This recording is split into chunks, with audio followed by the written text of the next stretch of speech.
there are murmurs of a follow-up to Operation Sindoor that there is a possibility of war. But are we at war already? This Op Sindoor has not been officially terminated. The Op Sindoor is on.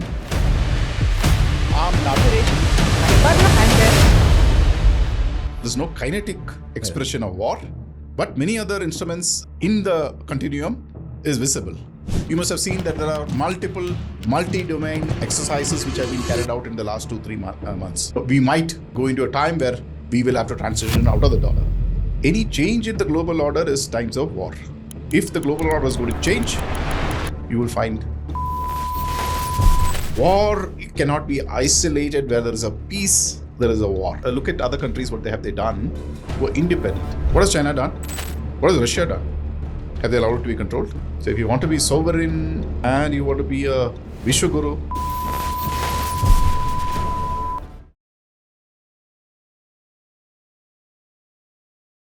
Namaste, sir. Welcome to the podcast. Thank you so much for making time. Namaskaram. Thank you for having me on your podcast. So the ANI podcast with Smita Prakash ji introduced you to a wide audience, and I was completely fascinated by the couple of times that you appeared there and the subject matter as well.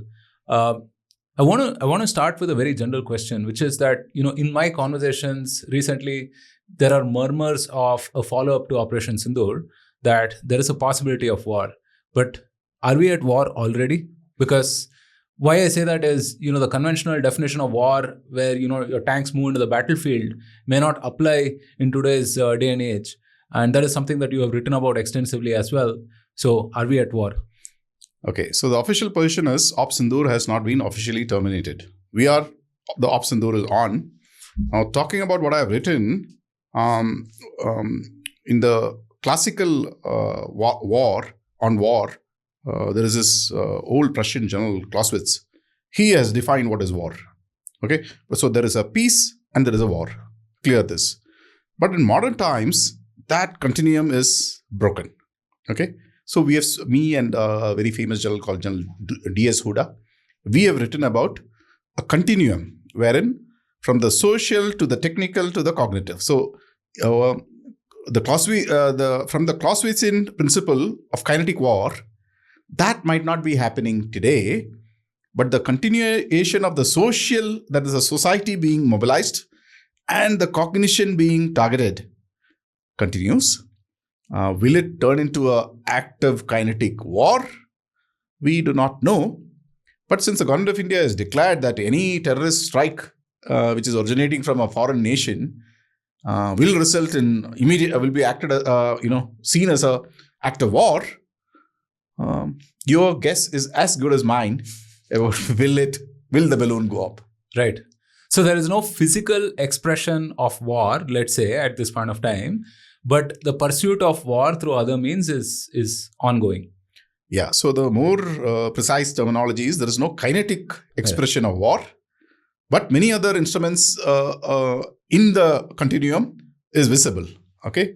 About even carrying out an exercise, making statements like, for example, you must have seen that there are multiple multi-domain exercises which have been carried out in the last 2-3 months. So what happens is when you do a multi-domain exercise, you mobilize troops, your actual platforms go out there, and prudent nations, what they do is they will counter-mobilize. Because no one trusts each other, no? Second, you mobilize, the other guy has to also carry out an exercise.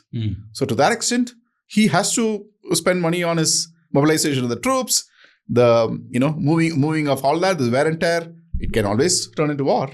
And do you think that this is also to define a certain narrative? Of course, every time and political war is politics by other means, right? Yeah.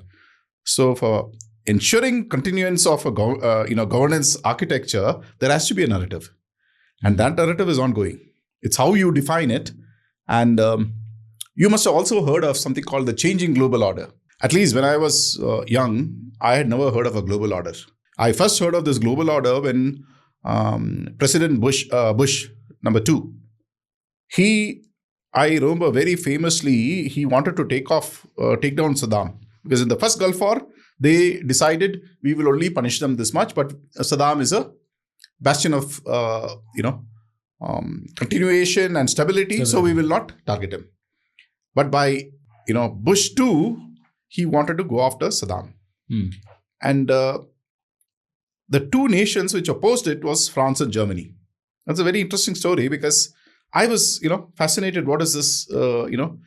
Bush came on stage and said, "Do you want to go against the global order?" I said, "What is the global order?" Those days, Google was still not up, so I couldn't Google it out. But when I did my research at the time, I realized why Germany and France is opposing is, till that time, the oil could only be sold in US dollars. Now, Saddam, after he was punished in Gulf War I, he decided as an act of rebellion that I will no longer sell it in US dollars. I will sell it in a newly started currency called the euro. Okay. He started selling his oil in euros. And euro started appreciating against the dollar. And Saddam Hussein got a windfall gain. Then there were two more nations who was watching this and said they also might like to sell their oil in euros. Do you know which are these two nations? You don't remember because you're still young. So that was Venezuela and Iran. Okay. And President Bush immediately came and said, "The axis of evil." Right. Okay. Oh, yeah. And because euro was backed by France and Germany, right, they were opposing it. And President Bush, as the leader of the Western alliance, came and said, "Do you want to change the global order?" Because the global order is totally dependent on people trading mostly in US dollars, right, especially in oil. Right. Now that change is happening today because you must have also heard that the dollar is mired in debt. And if you read this beautiful book by Ray Dalio, okay, he says that this has happened multiple times before. Yeah. And then, we might go into a time where we will have to transition out of the dollar. I don't know whether it's going to happen. But as far as Ray Dalio is concerned, he's consistently built up a history of global currencies and how they have transitioned. A lot of things are happening as per how he's predicted. Right, right. So any change in the global order is times of war. Yeah. Because the last global order was built on 1945. Okay, towards the end of the Second World War. Okay, so if the global order is going to change, you will find all conflict globally. Just 10 years back, did anyone think we are all going to be a flat world and a global village? Today, no one is talking about a global village and a flat world, right? Right. So there you are. Right. Yeah. Ray Dalio also put out a wonderful video on the changing world order. That's how I was introduced to the phrase as well. And he predicts a lot of social strife, economic instability, and so on during this period of transitions. And if you look at the world, it all seems to be adding up in some sense. Sir, you mentioned Kautilya. At one end, we're talking about something modern, something present, maybe even something futuristic. And at one end, we're talking about a person thousands of years old, right? How is Kautilya relevant in this day and age? Okay, so humankind, Homo sapiens, as people say that we originated 200 to 300,000 years back. That is a thing. Recorded history, in parts, we have only over the last 10,000 years. But the Homo sapien in the last 200,000 years has not changed much. Okay? The human condition is the same. Yes, we have not evolved. Right. So, Kautilya was just 2,000 years back. And he was writing at a time that since the human nature has not changed, his insights are very relevant. Okay. Kautilya, if in modern terms, when I look at it, the Arthashastra, okay, although a treatise of wealth and statecraft, is a beautiful example of systems thinking. Kautilya understood that all of this was intermeshed. Wealth creation, the military, the intelligence, the economy of the social cohesion, systems thinking. Okay. I discovered Kautilya slightly late in life, but when I read it, I said, wow, how did we lose that wisdom? India has been a totally siloed republic. That the left and right hand did not only that, the fingers of the same fist did not know each other. So how did our ancient system of systems thinking come into siloed thinking with no coordination? So I feel Kautilya is very relevant. Could you draw on like one or two of these concepts, and also you contrast Kautilyan thought with Clausewitz as well, right? So how do those two theories clash with each other? I actually am a student of geopolitics, And if you need to understand the fundamental nature of geopolitics in a changing global environment, you explore multiple classical thinkers and modern thinkers and what they are coming to. So when you explore that, especially as a military man, Clausewitz is the foundation of Western military, thinking. And globally, all of us are to a large extent, because of industrialization, etc., militaries follow the Clausewitzian principle. But in an interconnected world, especially with the advent of the internet and the information communication technologies, war cannot be isolated. Where there is a peace, there is a war, the way Clausewitz thought of it. And because war is hugely dependent on technology platforms, and the technology platforms are infused with information communication technologies, now the whole thing has changed. So there is no war, no peace. There is continuum, and the kinetic expression is only one aspect of war. So let's take Ukraine. When did the war start? 3 years back, 3.5 years back. So that is only the kinetic phase, right? Right. That's 2014, I think, maybe. Yeah, that is So, but when I look at it, when NATO decided to expand, right, it had already started. Correct. If you study, if you listen to John Mearsheimer, okay, he clearly brings it out. And if you look at people, Kennan and all those foundational, Western thinkers, they themselves knew that, okay, they violated the principle on which the last peace was, when the Soviet Union and the communist movement was defeated. Right. Okay. Second, you say we'll expand. The war had already started. But Russia was weak. They could not respond at that time. But by the time NATO expansion came to Ukraine, he had no option because this is his backyard. He had clearly articulated, no this, no further. So the war had started much before. Taking over of that Russian port, Crimea. Do you count it as war? See, it has not triggered you because you are thinking from a Clausewitzian framework of kinetic operation. Oh, it is not war. Some green men came and this happened and finally it went back to Russia. Definitely, it was a kinetic action. Okay. What about the color revolution before that? The Maidan revolution. Is it an act of war? Is it hybrid war? So there you are. Okay. So it started off so many years back. There was social this, then mobilization. So the last 3 years is only the kinetic aspect of that war. Okay. As we speak, the war continues in multiple environments. All,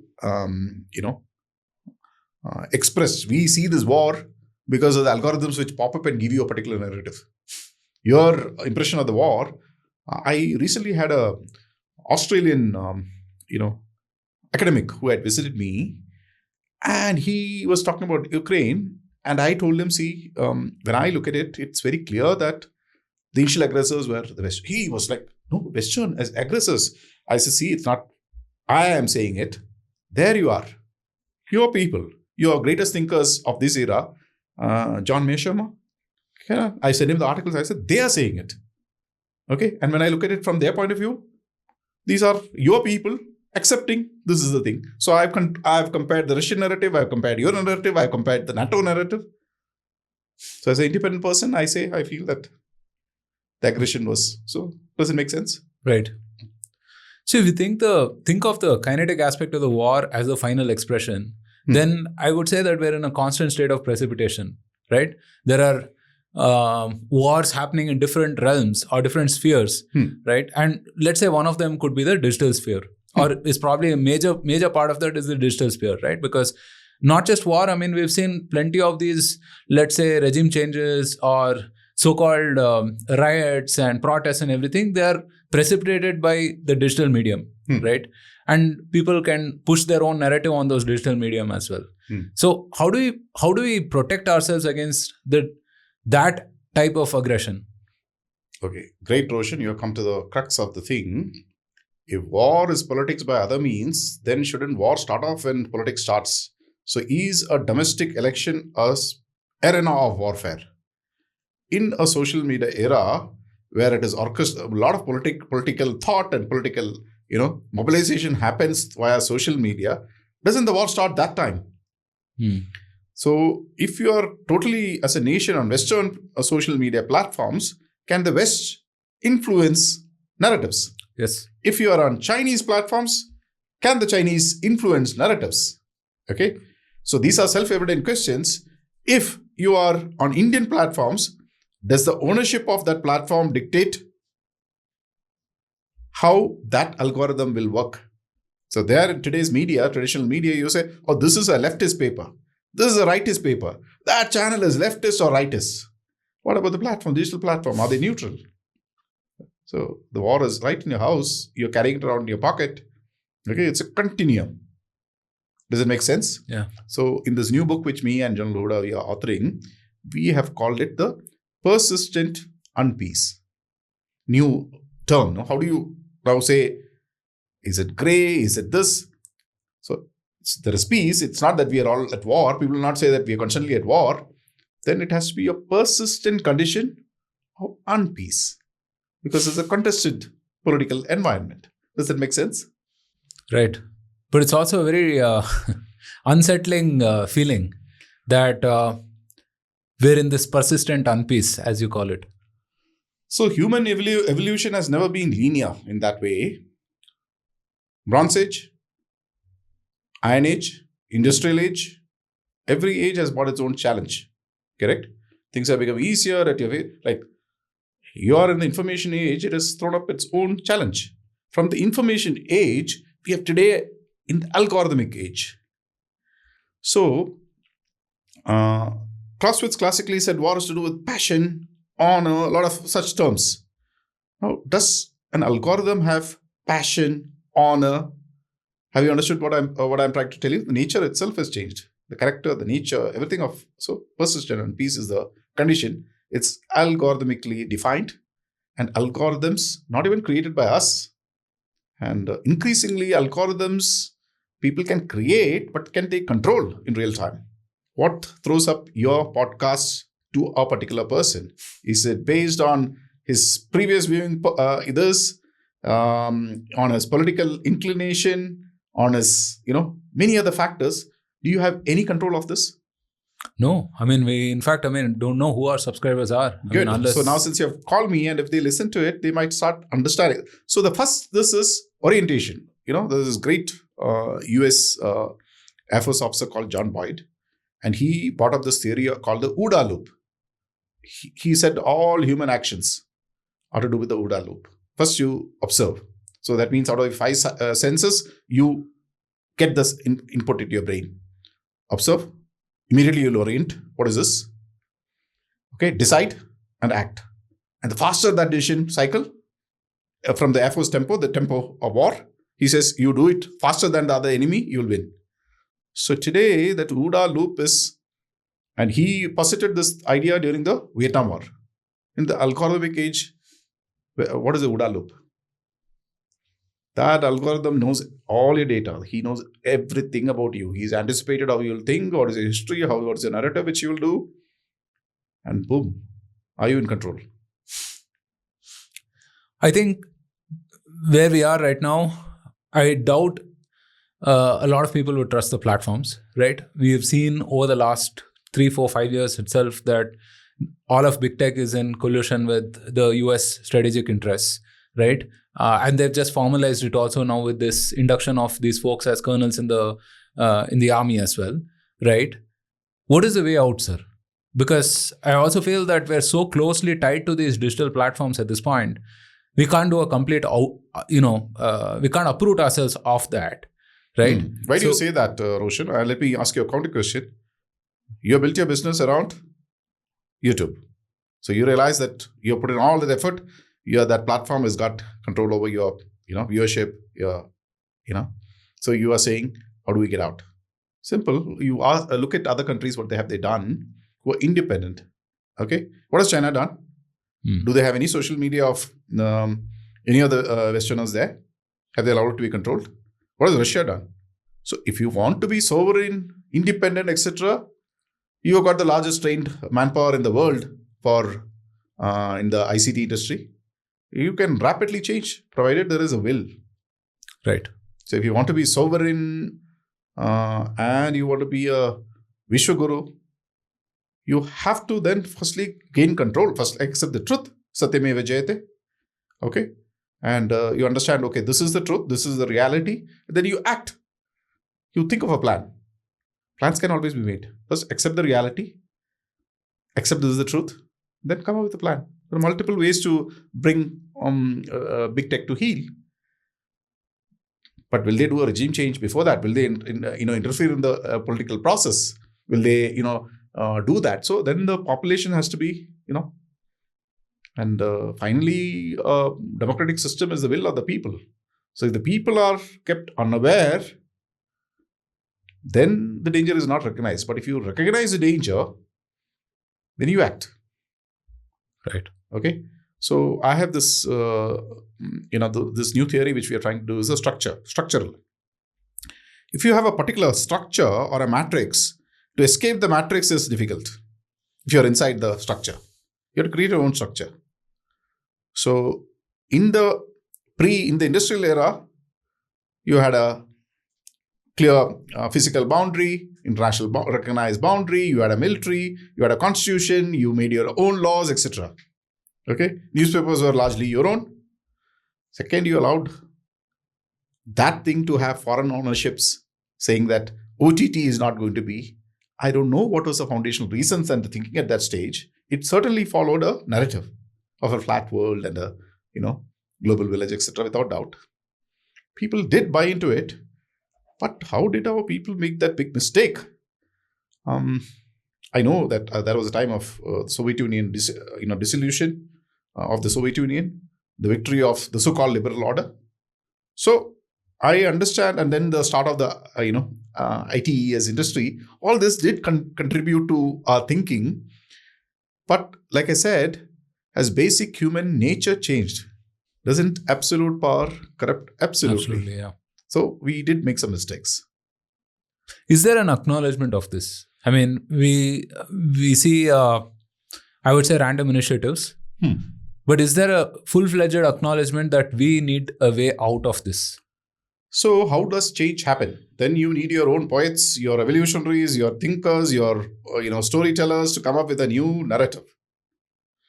So like you said, it is random. That means people have noticed at certain sections, but they are not able to fully acknowledge it. Yes. So the book and the theory is an attempt to tell the truth. Right. You bring out these couple of concepts, shared sovereignty and contested sovereignty. Now, can you talk about these for lay people? What does that mean? Okay, that term I take it as from one of my articles which I wrote about our cyber doctrine. Yes. In the cyber doctrine, when I read it, everything is to do with Atmanirbhar. Okay, but I picked up the word wherein they have said it's a shared sovereign space. With a draft doctrine, and they've asked for feedback. So I, as a researcher, I went through it and I said, excellent. But what is shared sovereignty? You either are sovereign or you're not. There can be no shared sovereignty, correct? So the correct term is, I understand it is contested. Because you don't own it, you don't control it, I understand the problem. Then you say, no, it is contested. Right now, in this domain, we have not been able to establish our sovereignty, so we'll contest it and we'll win. So that's why I said, from shared sovereignty, we should change the word to contested sovereignty. Second, you say it's a shared sovereignty and you try it for Atmanirbhar. Multiple people will say, oh, this is a global village, this, that. Why do you need to? That seems better. That seems to be this. Why do we need to replace it? But if you say this is a nation with its own this, we have just come 75 years back out of colonization. Do you want to be another colony? We have already seen what will happen. The railways and the telegraph will come. But at the end of it, the wealth goes. And wealth is finally comparative in nature. Correct? If you are a colony, the wealth goes outside the colony. Otherwise, what's the point of an imperial domain? Because to be an imperial domain, you have to do a lot of work to ensure that there is control. If you are a slave, you don't have to think at all. It's a job of the master to feed you. Okay? But for the master, he always has to think of how to ensure the wealth is generated, that he gets more and the slave gets just subsistence. Right. Who is going to tell those stories? Do you think that there is a time now that the algorithms of these platforms should be open sourced? Because if you look at the last 3, 4 or 5 years, a lot of these platforms have acted as their own supranational entities, right? Dictating what we should see, what we shouldn't see, who should exist, who should not exist, so on and so forth. They even banned the president of the United States at one point of time, right? The ex-president of the United States, let's say. And if you see what happened with the Twitter files, for example, when Elon brought it, and FBI folks were working hand in glove with the policy teams at Twitter, right? So do you think the government should press for these platforms to make their ways and means public? Open source is a means to an end, not an end in itself. Because in millions of lines of code, what do you actually think? If it is owned by someone else running, are you able to assess it and see it in real time? What is that going on? You just have to take his word for it. The first thing is establish ownership, your sovereign control over it. Correct? Because without sovereign control, how do you trust? For example, minister, why does he take oath on the Constitution of India? If it's a global village, why do you want it to be on the global village, right? Why not take a oath on the United Nations principles of, correct? So you have to control it. There is no other way. Open source is a means. For example, how did Android? Have you heard it's open source? The Android, this is AOSP is an open source. But it's controlled by Google. That means it's an open source element to it. But when Google puts Google owns it. You can have an open source just to feed into and control the platform. Can you control Android? Do you have any idea what is going on in Android? No. So it's open source. So open source is not enough. But maybe if it is not owned by Google, it's owned by Roshan, Karyappa, who's an Indian citizen under the Indian constitutional arrangement, and his offices are here, employees are here. Okay, he can outsource something to the US or China or whatever as per his code, and he's got his own people to control. Yeah, Roshan we can control. Under the Indian judicial system, he'll immediately come to heel. Correct? Then comes trust. Because is it under a legal system? Under our legal system. Okay. So Twitter was you might say the same about, wasn't Twitter an American platform? Why did they dump Trump? Because they were aligned to political systems. Correct? Aligned to political systems. So that was something which will happen in a changing global order where when I look at the US, I just see an underclad civil war going on. No? They've not gone into actual shooting, but the chasm between the Republicans and the Democrats are huge. The widest ever. Yes. But they have no doubt in their mind that they are Americans. They are not Indians. Correct? Our problems have been solved out by us. That's not going to be solved by the Democrats or the Republicans sitting in the US. We have to sort it out. Okay? So it has to be under us. Only then can we. That's the whole idea of a nation. I'm trying to figure if there's any other solution apart from just owning everything, owning all the platforms. Because one could take this argument to the end and say the internet itself is biased, right? Yes. So I would be very happy to hear that solution. Okay. So let us look at what the two contestants, okay? One is a reigning hegemon and the challenger China. What are they doing? TikTok, very popular platform. Since US controls the internet, did they allow the Chinese, TikTok to function? They said, no, finally ownership has to be American. In spite of the Americans able to pull the plug on the Chinese internet, okay? Because the whole internet is finally controlled by the Americans. Did Chinese allow the social media or the other things to come under them? Did they allow Huawei? So what about small nations? Can they go on everything? Are we a small nation? We are 1.4 billion people. If the Chinese at 1.3 billion can have their own stack, and the US at 400 million population can have their own stack, I don't know whether we can afford to have our own stack. And let's come down to the fundamentals of geopolitics. I've heard it said before. Oh, Britain has this. Are we Britain? It's a small island who did great things. They became Great Britain, but they're not great anymore. Okay, they are the first peaceful handover of the hegemony to the US. They are partners. What is their population? Where are they? In some corner north of the Europe? Are they in some vital, maybe for the Atlantic, maybe there must be a sea lane which they're controlling. Can you imagine India, the largest nation by far, okay, dominating the Indian Ocean, the most active, and crucial sea lanes of the globe? If we rise, there is no first island chain, there is no second island chain to control us. Then what will the hegemon and the challenger do? Will they allow us to just rise? Will we be able to rise with all our ICT being handled by them? Will they allow that to happen? Absolutely not. So it's a simple question of wargaming it out, or a tabletop exercise. But why is it not told? Would be your natural question as a young man. Why are Indian people and not saying it? So for that, you have to understand how we became a independent nation.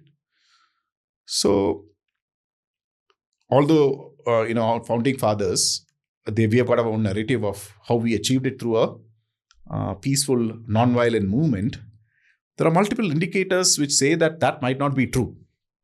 The British pound had gone bust at the end of the Second World War.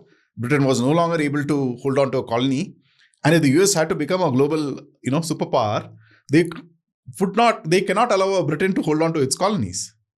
So very clear that why they had to exit. Now, who are the people who inherited? Whether the fighters or the peacefuls or the non-violent? When did it change? So these are all. I'm not saying that in any. These are things in the circumstances. I'm sure the Indians at that time took the best decisions possible, but were they informed decisions? Did they have an idea of geopolitics? At that time, our military officers were, the senior most military officer was a Brigadier Cariappa. Was he exposed to the higher levels of defense management? If you look at something called the Wavell Papers, Field Marshal Wavell, looking at the globe, you see, just study it. It's been declassified. He clearly brings out why was Pakistan created, what is the need for NATO, CENTO, all those things. Why in India, why it has to be. Do you think all those accidental lines which they drew to divide the Indian subcontinent, do you think it's accidental? Do you want to buy into that narrative? No. Very carefully drawn. Okay. Have no this. Those are our comfortable stories we have told ourselves. Sans geopolitical wisdom.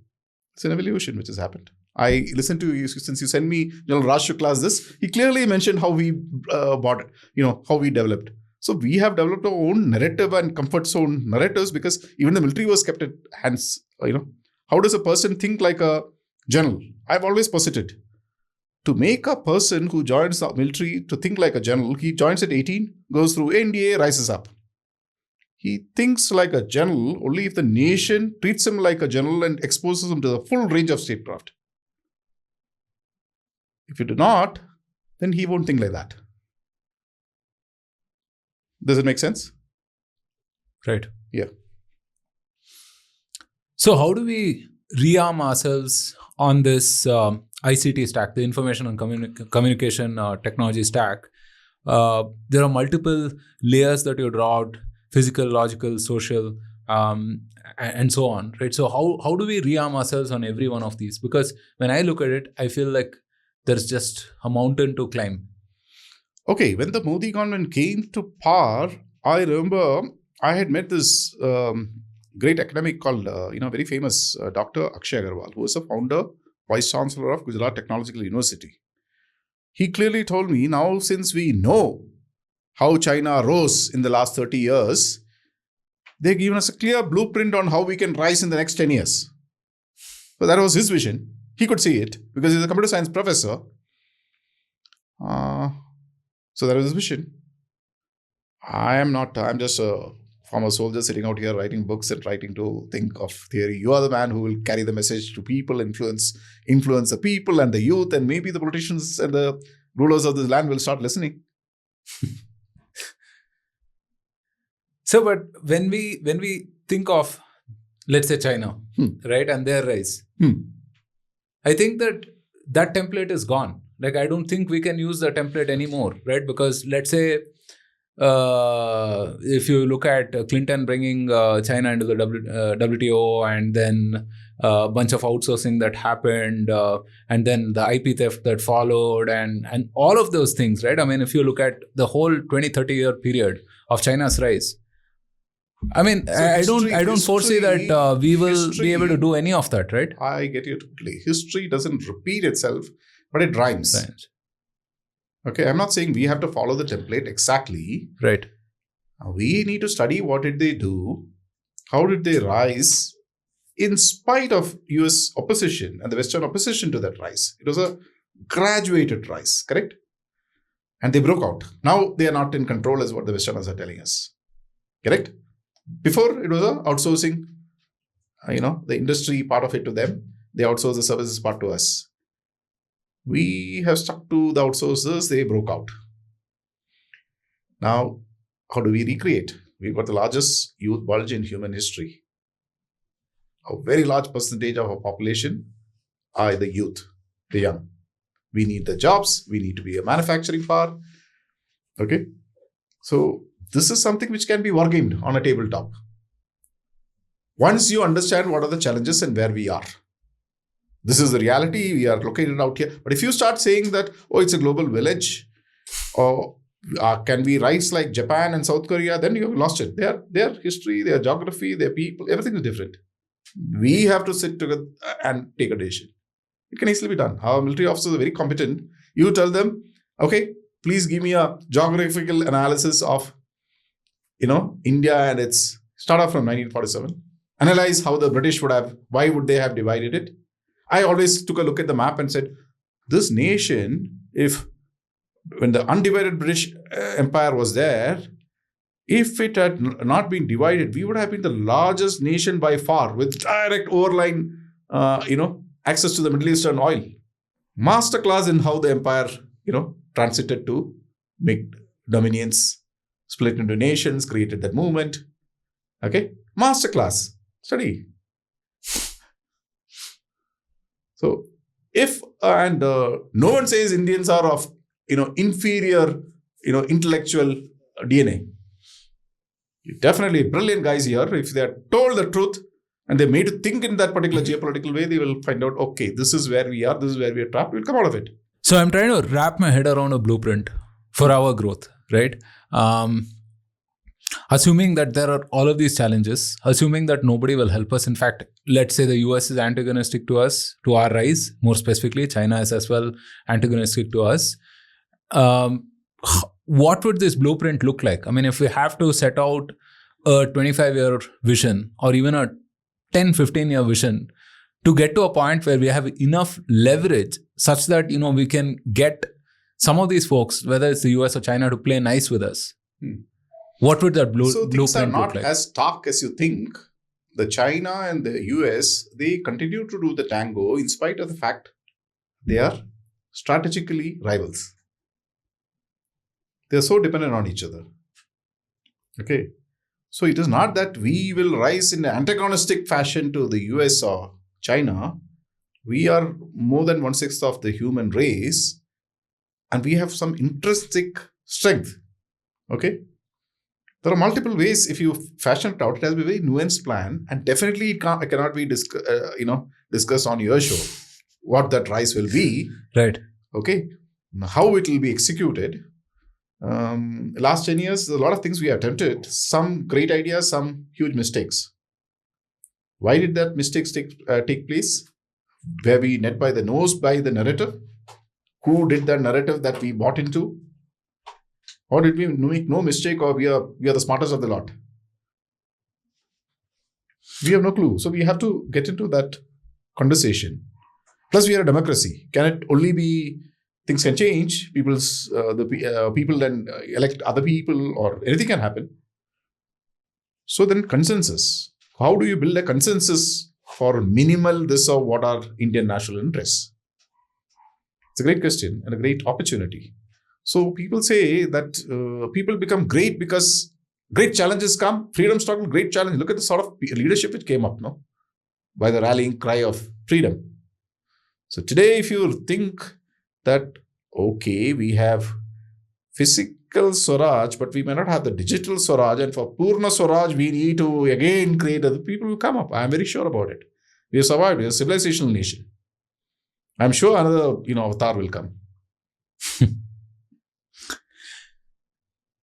Is it a combination of mindset, policy fixes, plus hard power, right? So obviously our regulators, policymakers have to do not much, but even 2-3 things right? And we as a nation, as a people, we have to change our mindset into thinking that yes, we are living on borrowed time, borrowed space, at least on the digital front, right? And we have to look beyond. And of course, we have to build hard power in terms of our, let's say, our factories and, physical infrastructure and all of those things. So if you look at all of these 3 things working towards, in cohesion, right?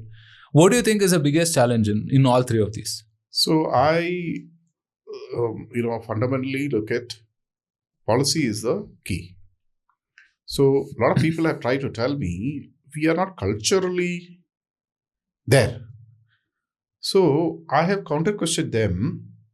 It is a policy which decides culture. Now you look at North and South Korea. 1 people, 2 policies, 2 cultures.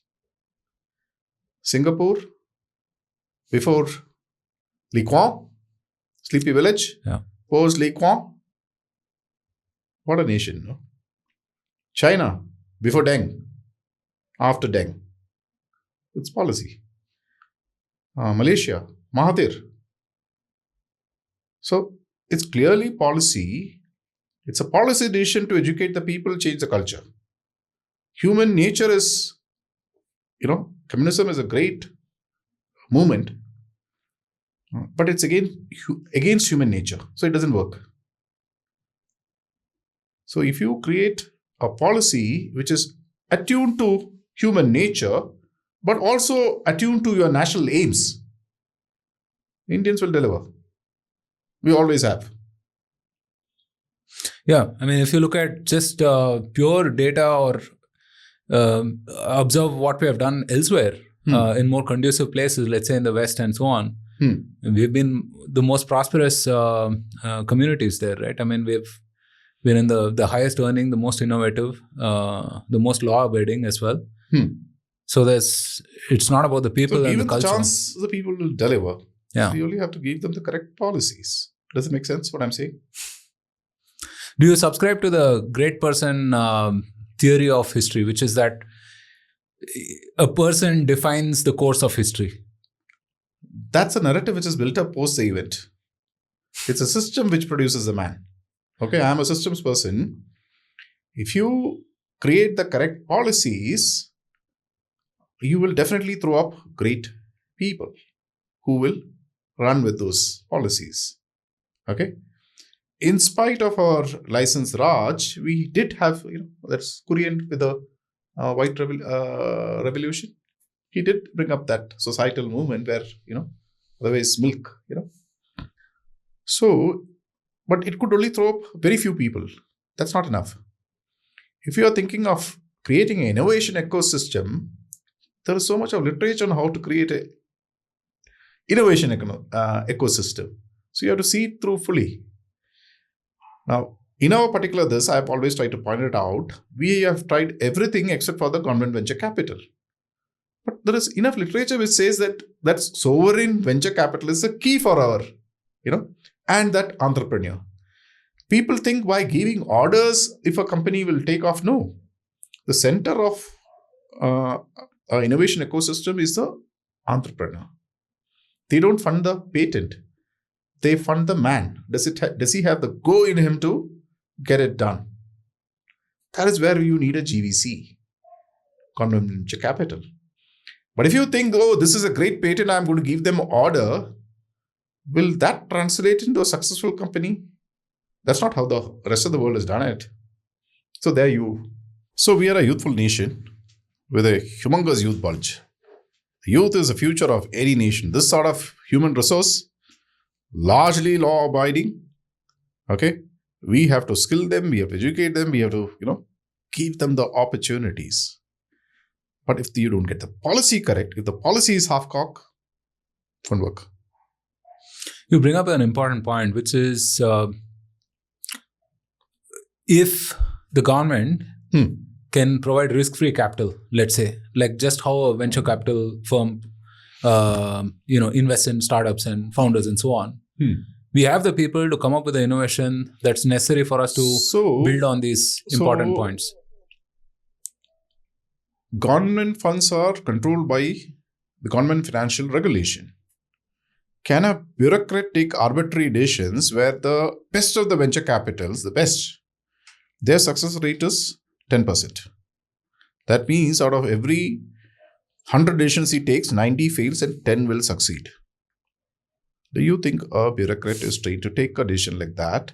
And will our CVC and our ED and all those other people be... CAG. So that is the reason why in the same democratic system, what has other Western nations done? They have created Inquitel, GVCs, etc. Now the GVC is not governed by the government financial regulation. It can have government directors with certain... I've written this entire monograph and given it. I've explained it. Okay. So that gentleman who is the fund manager, he gets a small pay. He will make his money if the fund makes a profit at the end of the year. That makes it influence proof. Because he gets only one chance. If the fund goes down, that is the end of his career. Okay. He has to not only back up, he will put his own money. He will get his friends to put money. He will ensure and he will think 15 times. He will not respond because, this guy's uncle is so-and-so or someone's call has come. I'm going to put that venture capital money on him. Correct? Right. So it's human nature. Others have solved it. It has worked all over the world, both in capitalist countries and non-capitalist countries or authoritarian systems. I don't know why it will not work here. But that's a political call. Right. Okay. So who will be a beneficiary of that call will be definitely the companies. Who will not benefit from that call? Now, if you start thinking, you will realize what are the political economies which are driving not taking that decision. Will our PSUs like that sort of thing to happen? Will a bureaucracy which is used to control want that to happen? Will a politician which has come to power, would he want that to happen? No. But is that what the nation needs? At least in my mind, I feel it is so because I've done the research. Okay. And I have seen that other nations have all followed that. So that's the call. Right. There are two views to this, sir. When I talk to folks in the defense community, they say that, our entrepreneurs, our industries, our businessmen should invest more money in R&D. We don't do that, right? We're happy doing incremental work as long as we make a buck over that, right? Rather, we don't allocate enough to R&D, and they cite these stats and so on. In fact, the CDS was on record, I think yesterday or day before, saying that we should invest more in R&D, and our brightest folks should build for the for the defense and national security with the patriotic zeal. But at the same time, when you look at, when you talk to entrepreneurs who are building in those realms, they say the orders don't come. And if, trials take like 4 years, 7 years and so on, and we're put through all kinds of hardship, what is the incentive for a person to even build in this domain, right? So there are two sides of that argument. So which part do you favor? I mean, which side do you since I've been in both sides, I did listen to what General Ashokla also, since he sent it to me. I was also brought up in a military where we used to keep businessmen away. Right. Then it took me a leap of faith to understand that Indian businessmen has, they're traders, trading community. Then if a particular policy is to their this, they will, can milk that policy to grow rich. That's how our people have, historically become. An entrepreneur is not a businessman. He's a risk taker. Okay. Now that risk money, it's a high risk.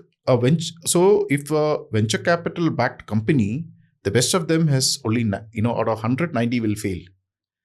Is that a viable, you tell me with this youth bulge which we have, if they realize that this is a high risk and no one is going to, how many people will keep jumping into it? Does he want to wipe out his family wealth? Trying to, create innovative products? Will businessmen who are beneficiaries of a license Raj sort of system, are they risk takers? Not by design. So finally it comes to, that's why I said the policy. If you create a venture capital fund and give them a double this, that I want to create this ecosystem of defense and intelligence companies, okay, you put a board and you give them a double this, that your is 2% of the profit. So if you put a very smart venture capital guy, they have consistently delivered that, the whole system is going to, and that too a government approved. If the government, GVC is going to put money, accelerated money will come into that, because the rest of the ecosystem knows this is something which is going to, the government is going to. That is how they brought it up, right? Right. By rhetoric, will people, when they are telling you that there's no orders coming, I also noticed that General Raj Shukla, who was just recently retired, saying that we have to give them orders, we are not giving them this, that. Why will those guys risk? So, what do you think? Who is at fault? I think the structures that cause those. So, when the policies trigger cultures, it's not the other way around. Our culture is non-risk taking, and there is a reason why it is not risk taking. For it to change, the policy has to change. Does it make sense? Right. Oh. When you look at something like China, it feels like the various facets of the society work in one cohesion towards their progress, right? I mean, we've heard of how, let's say if you're building automobiles, I mean, your factory lines are to be such a way that it can be repurposed to build, let's say, military equipment in the future, right? Whatever that is. If you're a shipbuilding company, I mean, you have to produce commercial vessels that have a certain grade and, can be repurposed elsewhere, right? We've seen, like, when there is an impetus on solar, I mean, some 2,000 companies are funded. Everyone's given all sorts of SOPs, and they're encouraged to, like, go and innovate and build the cheapest and the best innovation and so on. When we look at them, there's so much of cohesion, right? How do we have that kind of a cohesion in our society? Because, like, various parts of the society seem to operate in silos, as you mentioned earlier as well. So for that, you have to have a national aim, which is a national leadership call. Okay. So don't think that China, because it's ruled by a one-party system, all things in one go. Yeah, they're extremely because I studied well, right? China for writing that book, that monograph which I wrote, and it's as big a nation as old as civilization. And they've got things like the emperor is beyond those mountains, very far away. What does it mean? It is not one man who sits and takes a decision and everyone will follow. It doesn't work anywhere in the globe. Okay? That's a myth which we have built for ourselves to give us an excuse. But what Deng said is, it doesn't matter whether the cat is black or white as long as it catches the mice. In India, we want all sorts of cats. We don't care whether it catches the mice. Okay? And that's the issue. What's your aim? Is it an aim, moralistic, peacocking? And still we are one of the most corrupt countries. No one denies that. So what's your aim? Is your aim should be clear and you work towards it. Okay? So we shouldn't bother, because definitely today, when I look at it, there are some, without any this, everyone says, oh, this company, they are killers, they'll just buy off the system. This company has got certain, you hear those, So Indian business people Indian people are very innovative and very hardworking. Okay, we don't have a social, people really have to struggle to, being in a government job, I never had that feeling. But I feel that our system favors posturing. We want to have nice white cats. Very, we just don't want to see we don't want to see the blood. We don't want to see the entrails of the cat catching the mice. Okay, that's where the problem is. The aim should be very clear. A civil servant, because he is saying that if I make a call on the paper and take a decision, tomorrow in changed circumstances, will I face a CVC inquiry? Will the CBI come after that? That's what his biggest fear is. Correct? So then why give the decision to him? Yeah. Correct? The system has to change. Yeah. Today, the default system for them is, hey, the DPSUs are given to them, let them do what people have. I've seen in many podcasts, people are saying they just white. The CDS has said, you're just white labeling and giving it to us. Who is capable of, if it is a private this, he will be in jail. If you white label and give it beyond the contract this, you think he can survive? So who can white label and get immunity? It's only the PSUs. Right. So who runs the PSUs? So that's our issue. Okay. Do I blame the PSUs? No. That's just a system. That's a policy decision to have PSUs. So people have got jobs and they'll try to do the job. They will do what can be done within the GFR. But can you do innovation under the GFR? So this is where we are trapped. So these are leadership calls. So recently I was just listening to a podcast on Charlie Munger, and he is one of those folks who says, show me the incentives, I'll show you the outcomes, basically, right? So I feel like every level we are set up in a way that what outcomes you're seeing is because of the incentives in the system that favor those outcomes, right? I mean, so if you... So yes, I've not listened to Charlie Munger, but I totally get what Charlie Munger was trying to say. You create a policy with incentivizes a certain behavior traits, and the policy which disincentivizes certain behavioral traits, the whole population swing towards and your decisions will come. Yeah. Okay. If you incentivize non-risk taking, today that is what it is. Right. So there you get your reply. No amount of rhetoric saying, the private sector should do R&D. Private sector has to be incentivized. They will follow where the money is. True. Rhetorics won't deliver that against human nature. Right. Communism otherwise is the best system. Only thing it doesn't work because it's against human nature. Right. Yeah. Right. Do you think at this point of time, finally we have a forcing function for us to actually change? Because that... Is it the circumstances driving us to change, or is it, awakening to understand the truth and change? So I'm not going to judge that. It's for you people to judge this. Okay. But I've seen a lot of good things happening in the last few years. Before liberalization, was it good? No, post-liberalization was definitely good. But can we just stop at that? How do you become the next China? So post-liberalization, that is, we create the ITS industry. I heard the Prime Minister say that, can you keep working to build things for others? So that is what the post-liberalization phase has given us. So where is the next step? Atmanirbhar, can it happen on a slogan? Can the CDS coming and say that the people should take risk and do R&D? Will it happen like that? Where are the policy changes? What are the incentives for that to work? Have you done a holistic policy change? I leave it to you. I've written the book. If you had, let's say, the power to draft 1, 2, or 3 policies that could have mass impact on whatever we've spoken about over the last course of an hour, what would those policies be? Aside from, of course, the risk-free capital for innovation that you mentioned. I think a lot of what we wanted to have has come into place, except for this particular, small little tweak. It's a big take, actually. That will act as a catalyst, okay? And it'll give a direction. Today,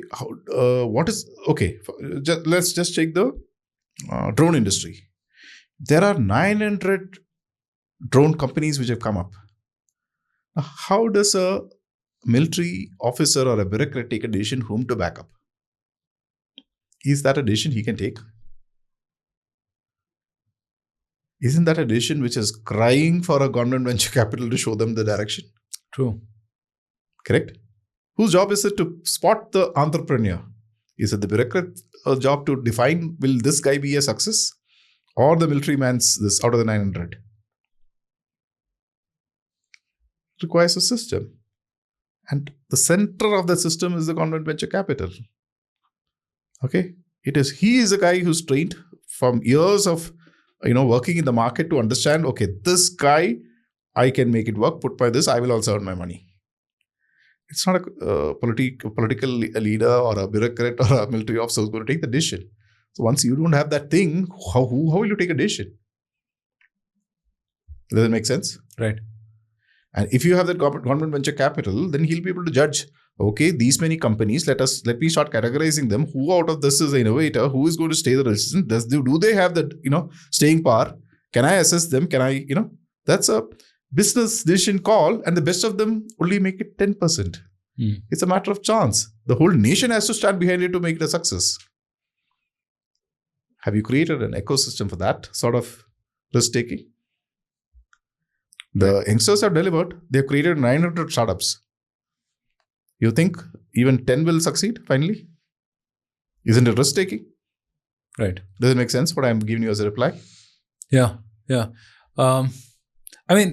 So I listen to multiple podcasts on China as well. More particularly, there's this guy, Dwarkesh Patel, who curates podcasts on China, on AI, some of the important aspects in the world. And the more you read and understand, the more you feel that there are a lot of capitalistic elements to a supposedly communist country, right? In the sense that very federal, right? You have different districts and provinces and, states kind of pitting against each other, right? And then you have these folks who are supposedly bureaucrats, party members, but with funds to sort of like encourage, certain startups or innovation in a particular sector. Now, everything may flow top down, but the way it operates at these multiple different levels seems to be of the type that you are talking about. Absolutely. Innovation is bottom up, never top down. Right. Top down's job is only to create the ecosystem for innovation to flourish. Right. Deng created it against. If you study history and if you study that, clearly Deng was not supported by the majority of the Politburo.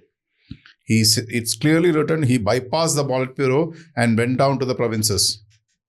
He encouraged the local people, take those decisions. I will allow you to hold on to that money. He clearly said, I don't care whether the cat is white or black. I wanted to catch the mice. And the Chinese have delivered and caught the mice. Okay. That was leadership. Right. He delivered. So if you think other than the CCP name and you think they are communists, you are highly mistaken. They are a one single party authoritarian state, state capitalism at work. Right. Okay, and they are trying to say that ours is a superior system in the information age. Okay, so there you are. So I'm not saying we need to become China, but we do need to learn from them. And our challenges are similar. Huge populations, structurally too large for anyone else to make us rise as as an alliance partner. Did China ever join?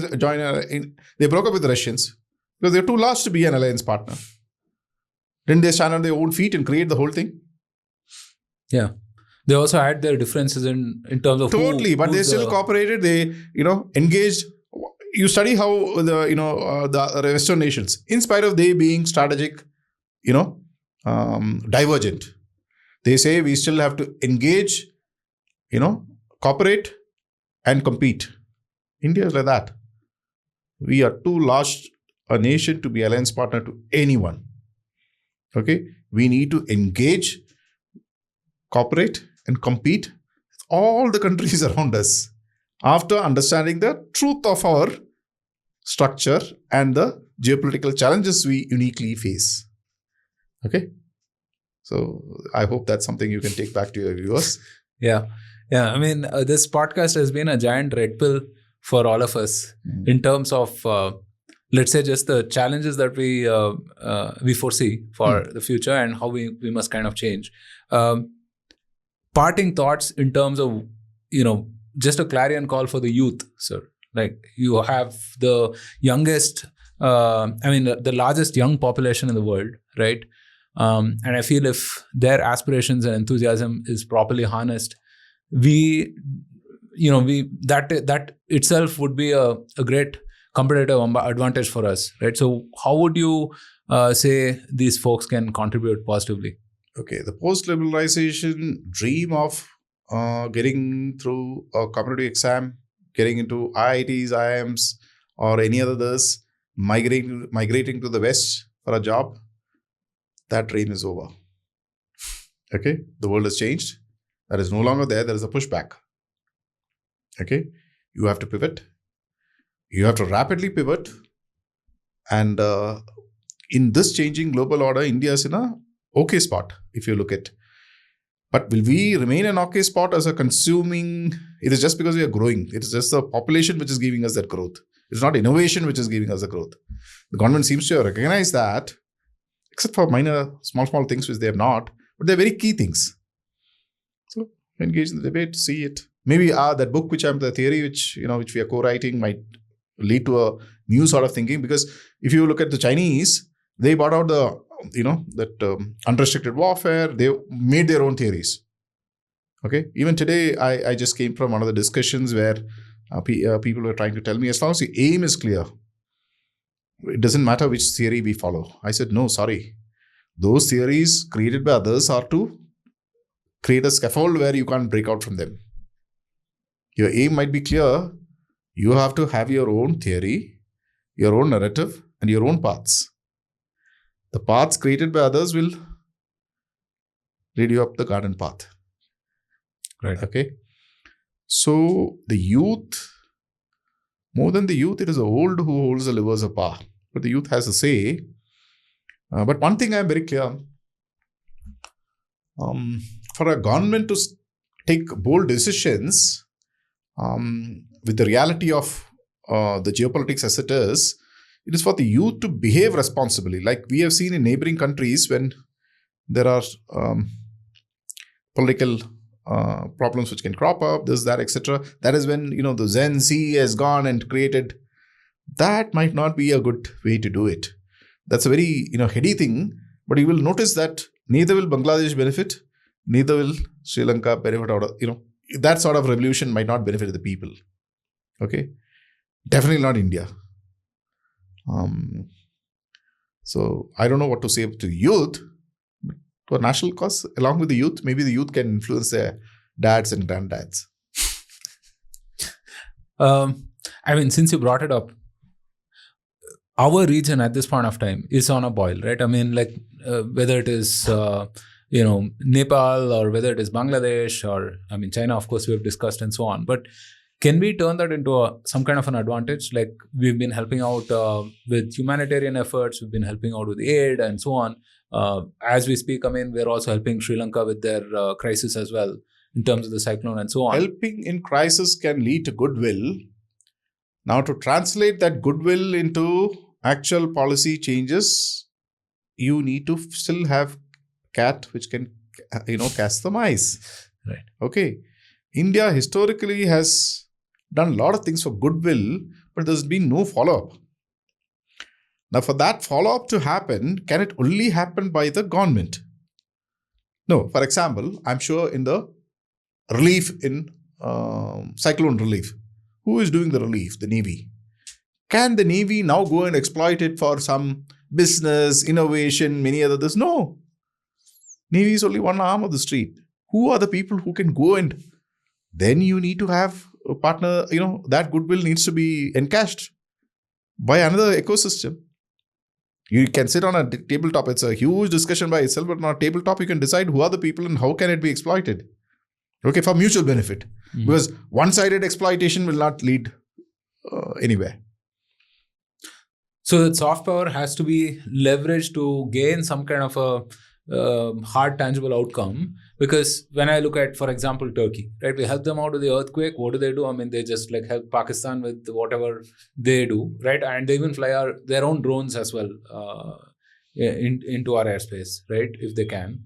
How do we turn that into some kind of an advantage? So that might be beyond the scope of this to tell you exactly how it can be exploited. But we need to study the society. Like, look at Turkey.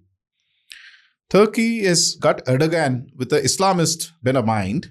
And because of his ideology, he'll have to support Pakistan. But is Erdogan the only political equation in Turkey? What prevents us from finding out what is opposition and, okay, Erdogan, you are Islamist, you are trying to side with Islamists. So then in that case, India is a big nation. Then we also side with people who matter to us. Correct? So there's no simple solution. See, everything has to have expertise. We've started off think tanks, etc. Think tanks is, in a previous podcast, we discussed about government think tanks. Can government think against government policy? That's a wrong approach. I don't want to name a very senior civil servant who's no more. He took me to his house to explain what they have created. And this think tank, he said, we have created think tanks for the military too. So I asked him, sir, how can the military think tank think against the MOD? He's just a mouthpiece of the MOD. Because he's thinking every year he's funded by that MOD. So the whole system was wrong. Who can think? It has to be. Can you depend on a foreign think tank to think for you? It has to be an Indian think tank. Can it be a government think tank? No. It has to be a private think tank. Now, how do you handhold? Then to think freely, can you leave it at the mercy of the whole globe that finally some foreigner will fund that think tank and he will start thinking for the foreigner? Where are the endowments? There the CDS can come and say, let us identify certain think tanks. Let's give you endowments. I don't want annual money to go to you. Annual money, then he's again dependent. There you come and say, okay, we have made so many billions. I want to give 100 million to this. Put under this, run the think tank. Come up with brilliant ideas on how to do it. Not dependent on, with no strings. Have you ever created? Everyone says, only actual newspaper in India was Indian Express by Goenka. I wish Goenka had put an endowment and let Indian Express free. Correct? Right. So that definitely you can ask the businessmen. You've got very rich businessmen. That's a narrative which can be pushed. But is the establishment happy to have independent think tanks criticizing them? Then you need to have a large statement like HART to take that criticism. Is it based on facts? Is it based on, So those are all evolutions in creation of a republic. Right. Okay. So I hope it does make sense. Yeah. No, over the last 3-4 years, especially post-COVID, there's a huge interest in geopolitics. And so a bunch of podcasts have sprung up talking about geopolitics itself. And when I listen to those podcasts, and I have been guilty of that myself, when we conduct those interviews, it feels like, oh, you know what? It seems like a logical solution, what you're talking about, what the guest is talking about and proposing. But why doesn't it happen? And obviously between solution and execution, there's a whole world in between, mired in terms of constraints of, There are a lot of things which a government cannot bring to public notice, which might constrain them. Right. But then there are intelligent ways of then bypassing it. Okay. Intelligence agencies are created. Do you know why intelligence agency, what is the meaning of a classification? You must have heard secret, top secret, etc. Classified and stuff. Yeah. Have you thought of what does it mean actually? So top secret means things which can cause extreme embarrassment to the government. Right. There are multiple methods of doing it. All other nations are doing that. Okay, a democracy doesn't mean everything happens in daylight under the glare of the public eye. We have funded all our great institutions, capable people. There are methods of doing it. Okay, so now don't tell me that I heard the red pill from. I did a show with Sandeep Punitha and he also said it's a red pill, but for me it looks like daylight, black and white. Right. So I don't know whether it's a red pill moment, but okay, if I'm giving you a red pill, then great, so be it. Right. On that note, we'll bring a close to this podcast. I know you've had a long day, but thank you so much for being so generous with your time. Really enjoyed this conversation, and hopefully we'll have a chat again sometime soon. Thank you so much for being on the podcast, sir. Thank you, Roshan. It's always good to come on a podcast. Especially, I think this is the first podcast centered around Bangalore. You're the first, Bangalore. Although I've had people coming to my house to do record and online podcasts, but you're the first out of my city coming out. So good, nice to see you coming up, and I hope you flourish and you bring fresh ideas to your viewers. And maybe, you might finally come up with a theory of how to make the cat, our multi-hued Indian cats, all catch the mice. Catch mice. Thank you so much, sir. Thank you. Okay, welcome. Bye.